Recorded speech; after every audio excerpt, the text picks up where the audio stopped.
Alors, donc, on va regarder les conditions if et if qu'on voyait ici, et aussi conditions de switch par la suite, switch case. Je vais vous montrer d'abord la partie concernant if. Donc là, le principe, c'est qu'on a une condition. Donc, si la condition qu'on va présenter ici sous forme d'une opération booléenne est correcte et valide, donc on va faire une instruction, sinon on ne le fera pas. Donc ça, c'est la situation la plus simple. Deuxième condition qu'on peut avoir, c'est qu'on va dire que d'abord on va vérifier une opération, est-ce que c'est valide. Si c'est valide, on va faire une instruction, on va réaliser les commandes. Si ce n'est pas le cas, on va utiliser un autre. Alors, si vous avez plusieurs conditions, donc du coup, on va dire if et and else if. Et on va utiliser if, et else. Donc, ça veut dire que d'abord, on commence par une expression en condition. Si condition est valide, on va faire l'instruction et donc du coup, voilà. Et après, si ce n'est pas le cas, on va vérifier donc à notre instruction. Donc on va vérifier, on va vérifier à notre condition et après on va faire notre instruction, on va exécuter l'instruction.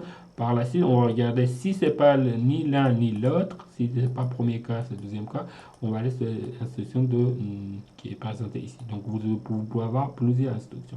Donc on peut avoir plusieurs else if pour ajouter plusieurs conditions. Alors bien sûr, on peut utiliser aussi switch case aussi que je vais vous expliquer un peu plus tard. Donc on peut éviter d'écrire plusieurs fois ce type de conditions, is, else, if, etc. Et on va utiliser une condition switch et case. Et après, on donne le numéro sur tous les cas. Et puis après, on fait l'opération. Bon, après, ça dépend de comment vous souhaitez programmer. Donc, vous avez la possibilité d'utiliser les deux. Après, au niveau performance, tout ça, normalement, les deux ils sont identiques. Hein. Donc, ça veut dire qu'il n'y a pas vraiment une différence sur le compilateur en général. Ok, bon, on va regarder ça sous la forme d'un exemple, un programme. Donc, je vais faire un new script. Ok, je vais enregistrer, je vais aller dans Map, je vais aller code 3. Donc là, j'ai déjà un code 3, donc je dis code 3A par exemple.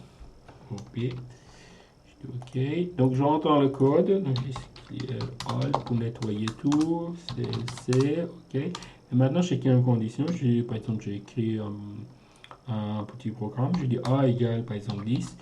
Alors je dis if A inférieur égal à 12. Donc ce qu'on va faire, on va dire que par exemple un paramètre de par exemple par la variable de B, il sera égal à A. D'accord. Voilà. Sinon, donc on va dire B il est égal à 2 fois A.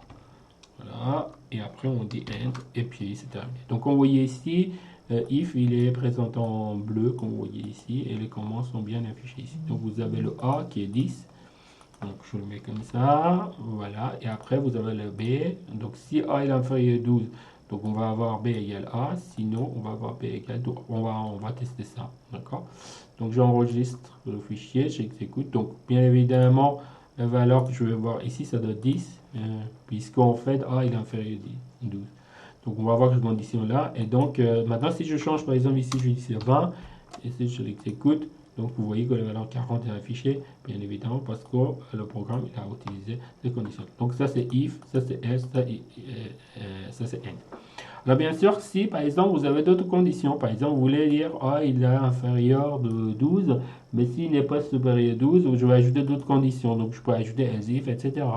Donc et là ça arrive souvent lorsque vos conditions sont un peu compliquées, vous avez plusieurs cas à vérifier, donc vous vérifiez premier, vous vérifiez deuxième, par exemple. Ici, je lui dis if il est inférieur à 12, donc il va faire, je fais première instruction, donc ici j'ai mes instructions. Donc c'est l'instruction numéro 1, je dirais. Et après, par la suite, j'ai deuxième instruction, copie. Je vais avoir ici deuxième instruction. Vous voyez, je peux travailler avec ça. Et après, j'exécute, vous voyez le programme. Alors, si je dis, par exemple, c'est 12, par exemple, qu'est-ce qui va se passer? Donc, je vais avoir juste la valeur de 12.